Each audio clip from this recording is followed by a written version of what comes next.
Hello, everyone, and welcome back to a very disappointing and shitty post-match pint, to be honest. Um, yeah, FA Cup fifth round, Southampton 3, West Ham 1. Another year over. Another dream of going to Wembley is over. Yeah, it's just me and Scott tonight. Nicky was at the game.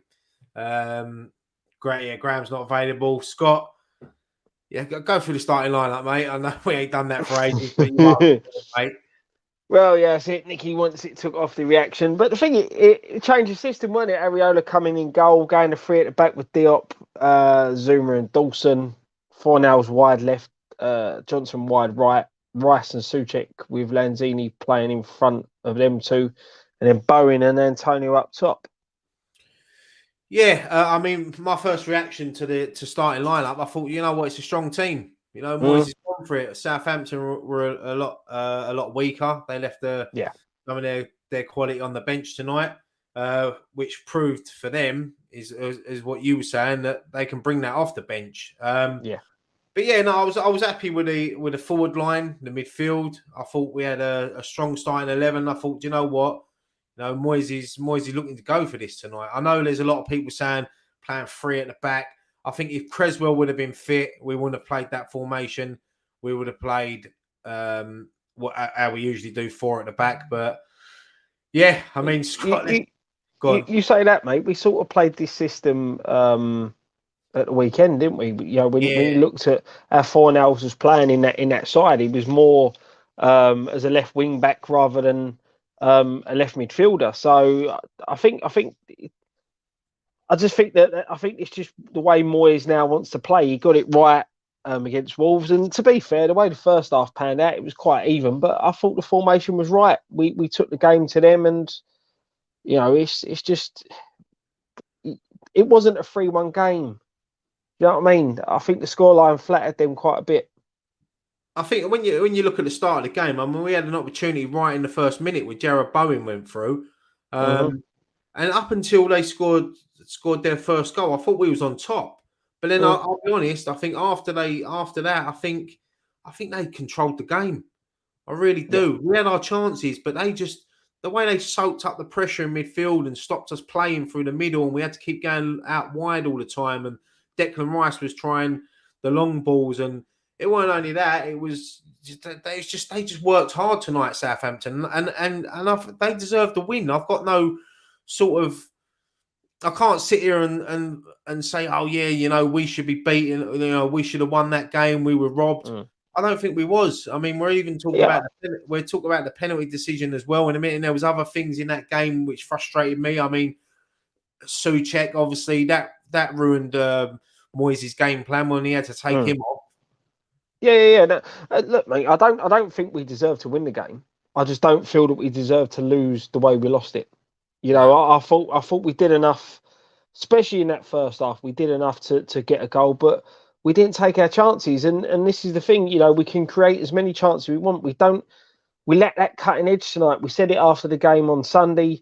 You know, we weren't cutthroat enough in the final third. And again today, it was, you know, we got into good positions. We had the chances, but this is the difference. We didn't take our chances. They took theirs. You know, and this is probably our biggest problem, apart from the squad depth. You know, because that come into play massively tonight. They had 9 changes in their starting 11, and they have still got some. They've got a good squad. Southampton. You know, we can't take anything away from them. They've got a good squad. Ward-Prowse, mustard centre midfielder. You know, you look at the strikers that they've got. You know, someone like Shane Long, he don't score a lot of goals, but he's one of them really annoying forwards that don't give centre halves a minute to rest, and he's always at them, always trying to make something happen. You know, and that's the depth that we lack, and I think that is the reason Southampton went on to win this game tonight, and we didn't, because of the lack of depth within the squad. As I said, though, mate, I thought we started the game well, but when they got their goal, it come against the run of play. But what a strike! You know, you can't take that away from him. Exactly. It was a great strike. You know, Areola can't get anywhere near it. If you look back at the replay, Thomas Soucek, a bit lazy there. Didn't close him down Mm, quick enough, jogging towards him. You yeah, can't do yeah, that. You can't allow these sort of players that, because they're going to have a shot. They're going to have a shot from that angle. You might as well. It's the first half. Have yeah, a crack. exactly. And Soucek for me, I know he went off, but there was a part of me that was glad that he went off because I thought he was very disappointed. They give away very sloppy balls. He wasn't getting involved. He kept getting turned in the midfield. Mm, And yeah, I mean, look, as I said, mate, I can't really sit here and say we deserved anything out of that game. The only thing mm. we deserved tonight was to get beat, I think. And it's No, I don't think we're that bad, mate. I think I think if that had ended a draw, it would have been a fair result. I don't think we were that bad. I think if It's we, just I think even when we equalised, did we deserve it? Probably not. But in mm, the FA, I mean, when you look at the FA Cup run this season, we beat Leeds convincingly, and then hmm you look at the last round against Kidderminster. It was another one where we just scraped through. And tonight, I yeah, thought to myself, against Premier League opposition, we can, it won't be as tough as it was at Kidderminster because it's a bigger pitch, great pitch to play football on. mm. But yeah, I don't know, mate. It's just frustrating, isn't it? It's we had the opportunity to put sort of push on and make this a good season, and we've sort of league form dipped, and we've picked that up against Wolves at the weekend. This was our opportunity. No disrespect to Southampton, but you were looking at that and thinking, yeah, look, this is a winnable game. Even the run that they're on, it was a winnable game, and now we're putting all our eggs in the basket of this Europa League against Seville, and obviously trying to chase down that fourth place, which isn't going to be easy. So if we're going to achieve anything this season, we're making it as hard as possible to do that. I mean, let's go through some of the play. I mean, the back three: Dawson, Zuma, and Diop tonight. I thought Diop had an half decent game, if I'm being honest, and he created a goal for us, winning the ball at the back post and landing it off for Antonio. Zuma was solid again. Got beat a couple of times, but he recovered well. Yeah, Dawson was having a really good game up until the penalty. Mate, until that, and the thing is, in the preview, Bozier was one of the players I picked out along with ward-prowse. And I'm with you, I thought Dawson, until that point, was having a good game. But you've got, I know we're stepping forward a lot towards a penalty. We've got obviously 2 goals to talk about. But Bozier isolated himself against Dawson. If he was over that side, he knew one-on-one he'd have the beating of him.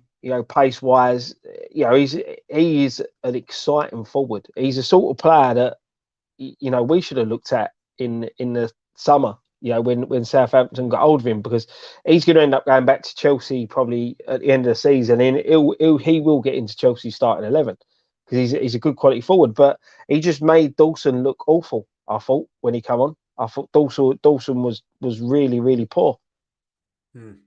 Yeah, I mean, look, first half there weren't, apart from their goal, there weren't much to talk about. We had a couple of half chances. Second half was a lot more livelier. Started off with Thomas Soucek going off. Got caught with the trailing arm. How the ref didn't? It weren't a foul. Not saying it was a foul, but how the ref didn't stop that straight away for a head injury, I don't know. Yeah, I think the referee, obviously, where they played on, he's running away from the action. He obviously hasn't seen Soucek's opened up and there's blood running down his face. But in the second half, near towards the end, he stopped play for the ball hitting Brozier in the face. Exactly. And this is the thing. Yeah, and that's it. I think there was a point where Johnson also gave him a right hook accidentally, but he stopped the game straight away. And this is the thing, it's the inconsistencies of the referee. For me, with a penalty, I don't understand how he doesn't see that's a penalty, because as soon as I saw it, I thought it was a penalty. Well, I'll be honest with you, Scott. When I first see it, I didn't think it was a penalty. I'll be honest, I thought it was a great... At first, like watching it, I thought that's a great tackle by Dawson. Great recovery. Because for me, and I think Martin Keown said it in commentary, the reason why I think the ref didn't give it is because Brozier didn't pull his leg back to have that shot. And it looked like they just come together and Dawson ended up getting the ball. But watching it back on the replay, it was the right decision. Yeah, it was. He didn't take the ball until after the player had gone over. So it's a penalty. Back in the day, you would have got away with it, but he didn't really he didn't really contest it, did he, Dawson? Just quickly though, what is your take on VAR in the FA Cup? Because it's obviously available at Premier League grounds, but it's not available at the lower league grounds. So you just think they should just scrap VAR in the FA Cup? If you can't have it at every ground, then don't have it at all.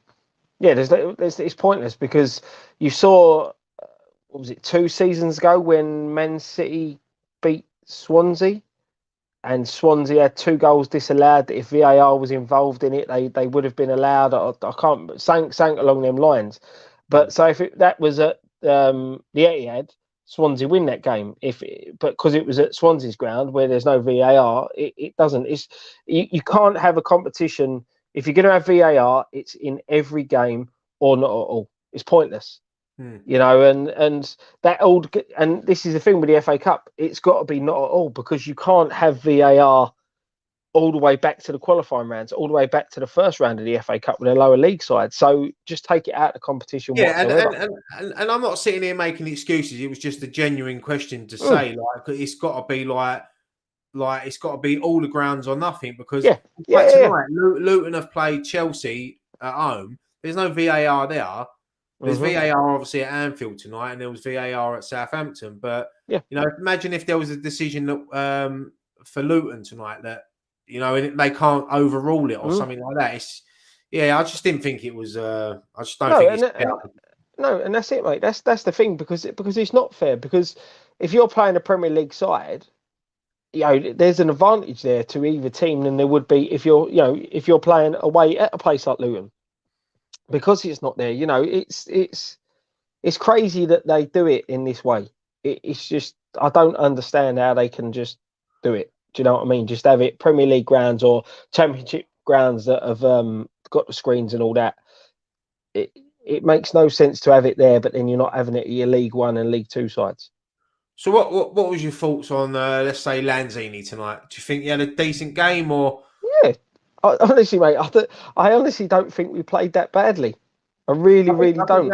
I think especially in the first half and the first probably 20 minutes of the second half, Lanzini was looking for that ball in the hole to pick it up and make things happen. And the little flicks around the corner, he was trying. It was, and as we've always said, I don't mind it when players do that, because I'd rather players try things like that than just knock it back to the keeper and knock it out wide. Try.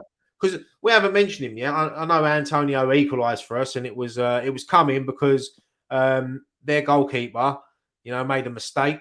You know, Diop was in the right place at the right time, and he's knocked it back, and it's a great finish for Antonio. I mean, he can't really miss from there, to be honest. But that might do his confidence a bit of good, because you see, after he scored that goal for 10, 15 minutes, he was chasing things down. He was confident. He had a chance literally just after that as well. Yeah, and that's it, and you know, that's what we need. He looked a bit leggy towards the end of the game, I thought overall he played fairly okay. But again, I think a lot of our final third play let us down.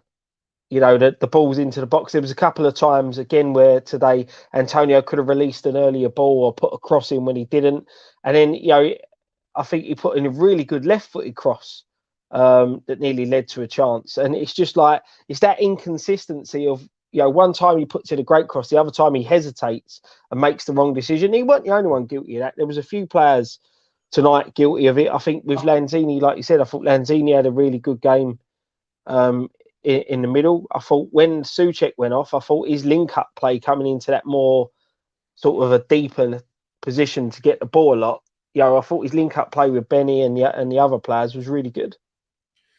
Yeah, no, I agree. And listen, Bowen's been outstanding for us this season, but I thought we went missing second half. Yeah, if I'm honest, yeah, I really think he did. I didn't look like he wanted to be involved. I know, he was getting out wide and he putting a few balls in, but it's not the Bowen that we've seen over the last 10, 15 games. No. Do you know what? Maybe this is the change of shape. You know, maybe this change of shape suits, you know, the performance-wise in the last 2 games with this change of system and change of shape. Overall, as a team, has improved it. But I thought Bowen looked a little bit off the boil against Wolves as well. And maybe this change of system for him, maybe he's adjusting to it. Maybe it's not suiting him as much, or just maybe he's not getting the ball as much as what we used to. I thought Fornell's second half was non-existent in the game. thought first half he was really good. Second half, he just was not at the races whatsoever. I don't know whether that was the change, because didn't they change right backs at one point as well? Yeah. Maybe that was a change of the right back that made him look, sort of that substitution took him out of the game a lot. But I thought that substitution for Vlasic could have come a bit earlier.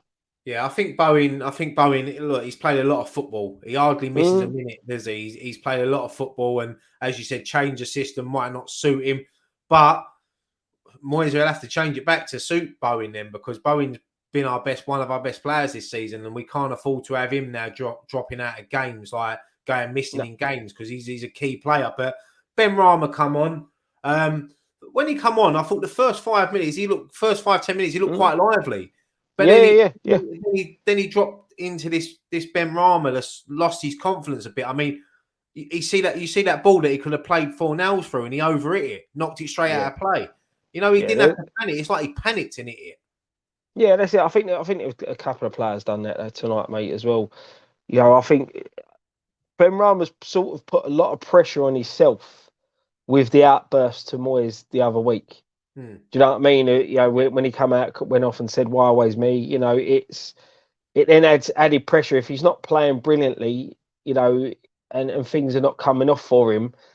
It makes him look a worse player than what he actually is. And I think when you're fully confident and the players around you are fully confident and the team's doing well, when you try all these different little flicks and tricks and stuff like that and they come off, it looks good. But and when the team's playing well and they don't come off, it sort of goes missing a little bit, because everyone else is doing their job, and we're playing well when he's trying these things. He's confident, he's trying to do what he's doing, but the team are not buzzing at the level we were earlier on in the season when he was getting away with it. If you get what I mean with that. Yeah. As you said, mate. I mean, Vlasic as well. Come on, didn't really offer much, really, did he? As you said to me, we was talking on like messaging each other during the game. He obviously doesn't trust Alex Crowell, because why didn't he come on for Souček? He would have been a like for like player sitting in that midfield alongside Rice. I think when Souček come off, there was too much space around Declan Rice. Yeah, because that's it. Because Lanzini wants the ball, but Lanzini was also trying to make things happen. So when you've got the 2 holding midfielders there with Lanzini, he drops deep for the ball, but he ain't got to do that much of a defensive work, because the other 2 players are there to protect him. And I think with the substitutions that Southampton made, it sort of counteracted. It stopped Rice getting forward as much, because as much as Rice was then playing that holding role, you then were relying on Johnson to get down one side and Fornals, but you were always wary of the threat that they had up front. With Boja coming on, the 2 Armstrongs, I thought they had really good games for Southampton as well, and they caused us so many problems at the back that it didn't. That taking Souček off, obviously he had to go off because of the head injury, but not bringing on another holding midfielder, I think affected us. Like I said, when Benny come on, that first 5 minutes, like you said, he was lively and we looked a lot better. But then they started getting the better of us in the midfield.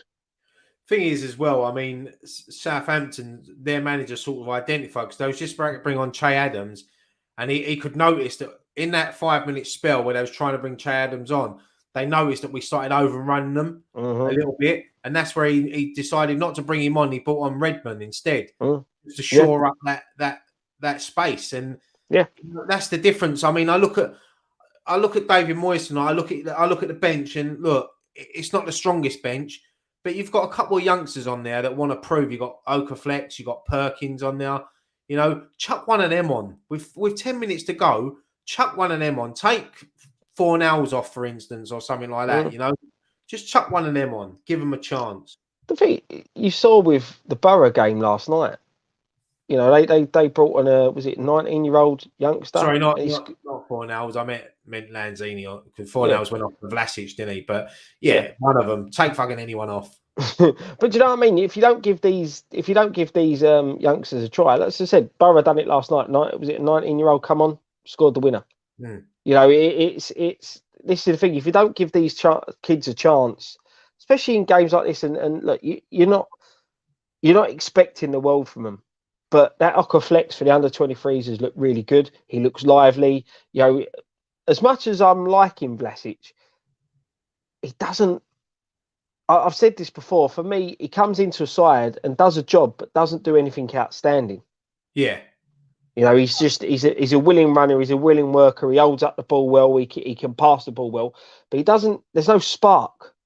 Maybe bringing on an Okaflex who's young, excitable, got a bit of talent about him might give you that spark.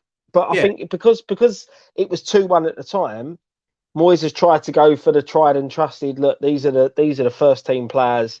These are the players that are going to do the job. We can't afford to trust a youngster, but sometimes that little bit of unpredictability from a youngster gets you a result.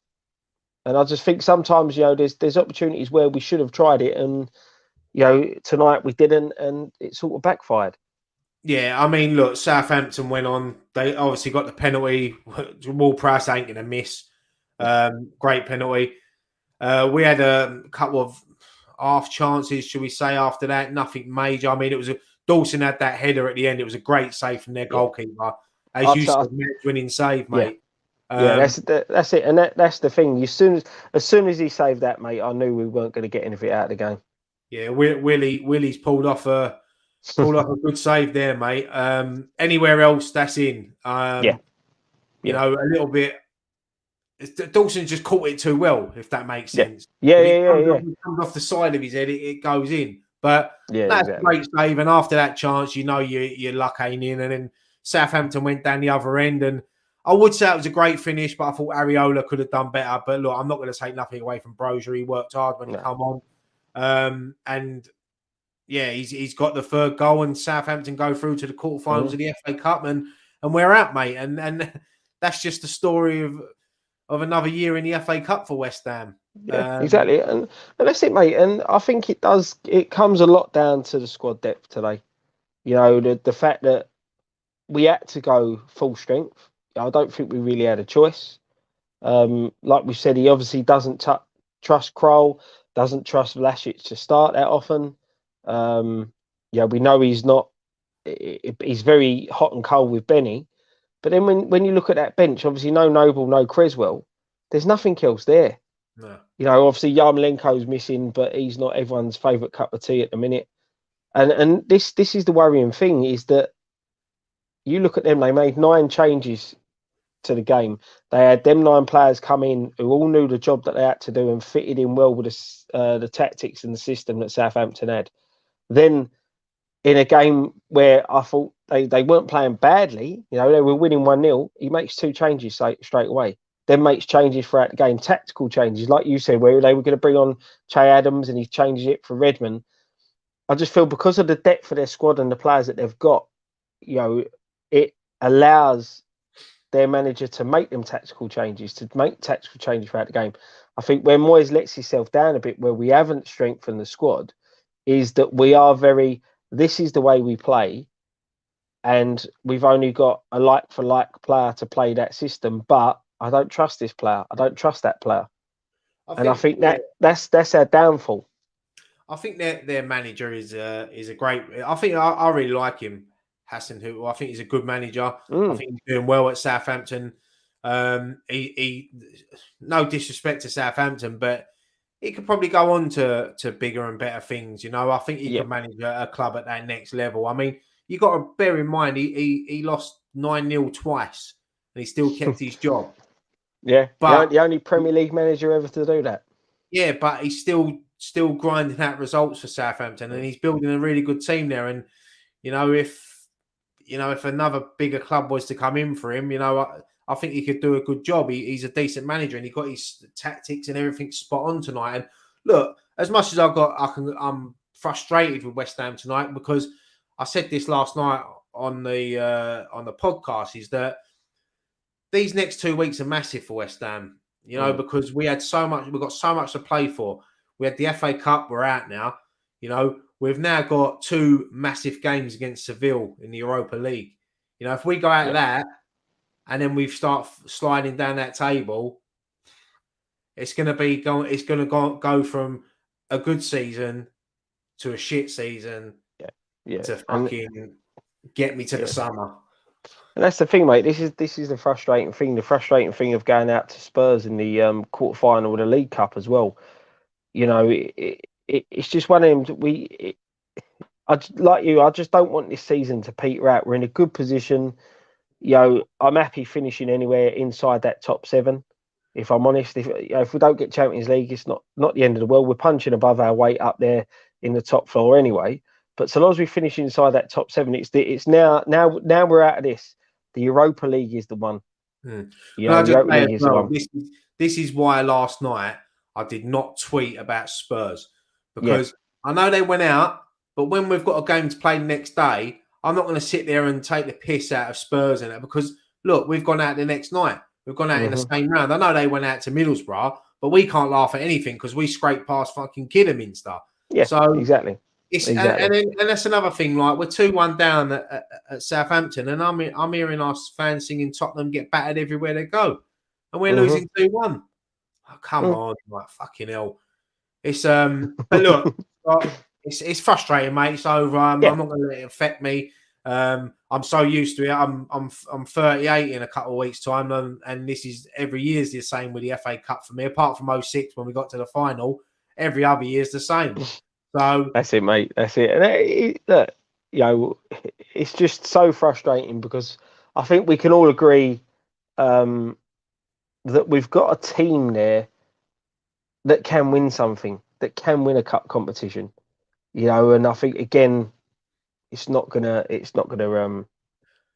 happen, is it? Unless it happens in Europa League, and I hope it does. But just so annoying, mate. Mate. If we go on to win that Europa League, or even if we beat Seville and go through over 2 legs, yeah, fucking forget about this result tonight. Oh, you're going to forget about the FA Cup. You're going to you think, what? Fuck the FA Cup. But no, look, it's, as I said, mate, it's still a massive couple of weeks coming up for the club, and you know, we might turn up and do a job over Seville. And as I said, you know, Southampton, you'd be like, yeah, who cares? Who cares about the FA Cup? Exactly. But the thing is now, though, the frustrating thing is, what do we do the weekend? Well, this is the thing. I mean, Liverpool is a free hit for me, because if you get anything up there, it's a bonus. You nick a point, it's a massive bonus. You nick all 3, you fucking get in your coach and get home quick. You've nicked them points, but yeah, Liverpool's going to be tough, and I'm not expecting a result up there, if I'm honest. And I don't think many West Ham fans will be. Probably you'll predict a 3-0 win in your preview, because you always predict the win, Scott. That's why I like watching your previews. You get me up for it. But yeah, no, look, Liverpool's that's why the Wolves result was so massive. Yeah. I'm with you, mate. After that,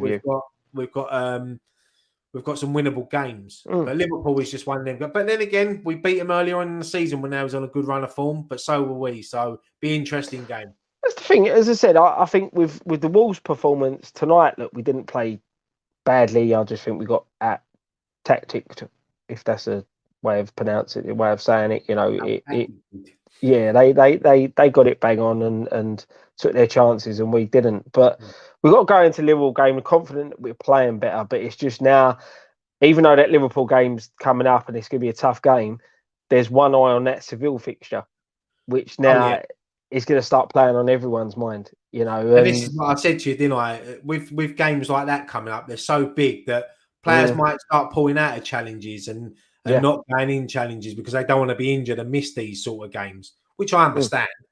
We've all done it. We've all played football and thinking, we're playing on a Saturday league game and you got your cup final on Wednesday. You don't want to get injured. You don't even want to be on the pitch. Yeah, exactly. And that's the problem now for me, is that if this is that going to be playing on a player's line. Look, Moyes will turn around and say they take every game as it comes. You know, you put the strong. He's going to play a strong 11. He will play a strong 11. He'll play the strongest 11 he's got available. But you know, it's going to come to it where, all right, say we play a strong 11 and get a bit of an hammering up at Liverpool. You know, we've conceded 3 tonight. You know, it ain't often we concede a lot of goals under Moyes. You know, there's been a few 3-3 results and things like that, but normally we're a lot more resolute than what we've shown tonight. So that's a little bit of a worry. Yeah, we've got to hope that Creswell's back available. You know, I think we missed his delivery down that left side a bit tonight. Yeah, I'm not sure what his injury was, whether he was just resting him. Not sure if he picked up an injury. Noble, I'm not sure why he wasn't even on the bench. But yeah, look, as you said, mate, still a lot to play for. We'll move on, and I'm sure we'll talk more about it on Friday Night Pint. But yeah, that's it, mate. FA Cup runs over. Yeah, unfortunately. FA Cup. See you next season, FA Cup. That's It's been it, mate. nice knowing you this season, FA Cup. But yeah, look, we move on, mate. You got anything else you want to talk about before we go, mate? Because it's a bit late now, and we've been going on for half hour. So anything else? No, I think we're all good. I see Mr. C's in the chat. We don't read out a lot of comments on here, but we met Mr. C after the Wolves game. So just want to say, really good to meet you, and thank you for what you gave us. Yeah, thank you, Mr. C. Nice to meet you, mate. Yeah, Scott, we'll leave it there, mate, because we both got to get out for work tomorrow, and busy day tomorrow. We can go to bed and just dream of that FA Cup. One day, mate. One day we're going to see us lift it. One day. Look, the 1980 squad is the last team to win it for West Ham. They're still up on the wall. Yeah, we'll leave it there, mate. So thank you so much for everyone for watching tonight, getting involved in the chat. I know we don't usually read comments out, but we do really appreciate it. I've seen you all putting your thoughts and opinions in there. As always, like the video. It helps us. You know, it shares the video. Nicky's obviously at the game. He'll be uploading some fan cam soon, so keep an eye out for that. We'll be back on Friday for Friday Night Pint. I should be back tomorrow as well for the preview. If not, that'll go out Saturday, 1 out of 2. Then we've got Friday Night Pint, and hopefully I'll be joining Dan if he's better by then for the watch along. Yeah. So yeah, we've got loads coming up still. So look, I know it's disappointing, but look, let's keep the faith. We're West Ham. We march on. We're fucking massive. I'm joking. Before people fucking start going on, I'm joking. I'm trying to find some sort of positive, but probably the only positive I'm going to find tonight is that I'm going to bed earlier than I did last night, and I can get a little bit of extra sleep because I am absolutely mentally and physically drained at the moment. I've had so much going on, but Antonio scored a goal, so that's got to be a positive. Yeah, yeah. Antonio scored a goal. That's a positive, but that don't make me any more not tired, Scott. But no, I know, mate. I know. No, yeah, look, Antonio. Yeah, he scored. So let's hope he goes on Let's hope he finds a little end of season form and fires us up into the Europa League final and whatever. But Scott, we'll leave it there, mate. As always a pleasure. Yeah, it was good. It was only the two of us tonight. Alan Pace, Ant and Dick and Dom, and Scott and Ryan. But yeah, Graham will be back. Nicky will be back on Friday Night Pint. And yeah, the fan cams will be up in a minute, so keep an eye out for that. And Scott, one thing left to say, mate. Come on, you irons.